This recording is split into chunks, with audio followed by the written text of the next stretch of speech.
আমি আসলে এরকম বাংলাদেশ কল্পনাতেও চিন্তা করতে পারিনি যে বাংলাদেশ এখন আমার কাছে দৃশ্যমান।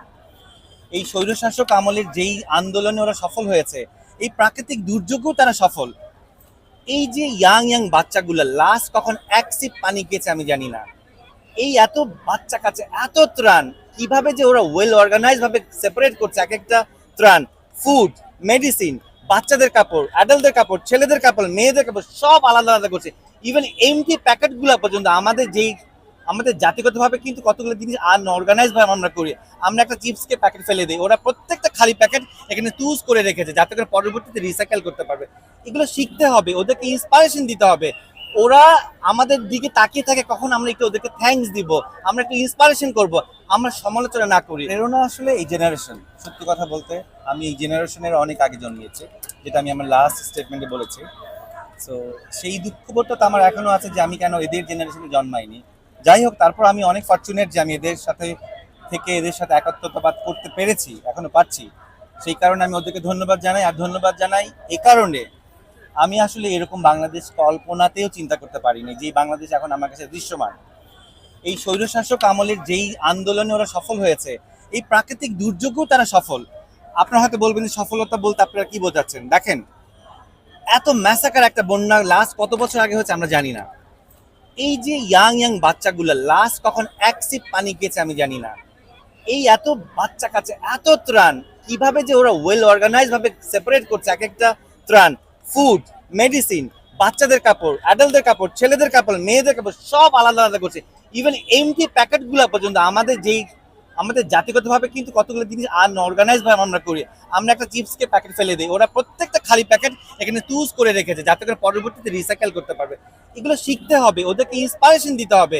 ওরা আমাদের দিকে তাকিয়ে থাকে কখন আমরা একটু ওদেরকে থ্যাঙ্কস দিব, আমরা একটু ইন্সপায়ারেশন করব, আমরা সমালোচনা না করি।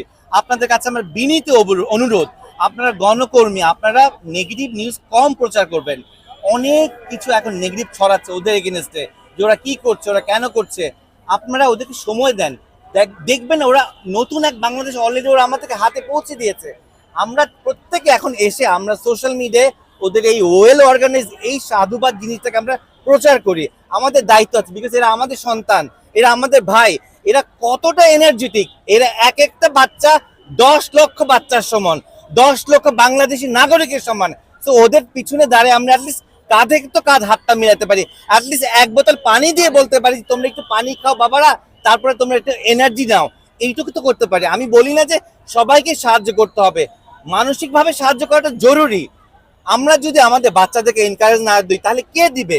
আমরা নেগেটিভ কথা না ছড়াই, আপনারা টিসিতে আসেন, আপনারা দেখেন ওরা কি করছে। আমি প্রত্যেকটা জেনারেশনের প্রত্যেকটা বাচ্চাদেরকে সেলুট জানাই।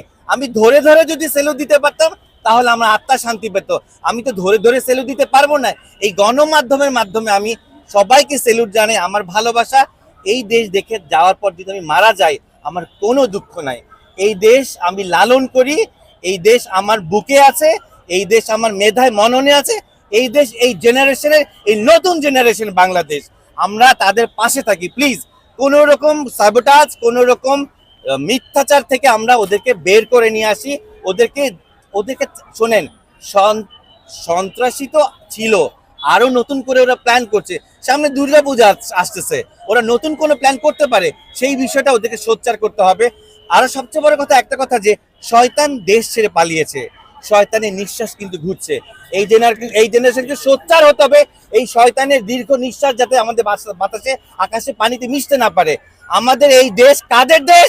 এই নতুন জেনারেশনের দেশ। সেলুট জানাই আমি আমরা এই জেনারেশনকে। Thank you.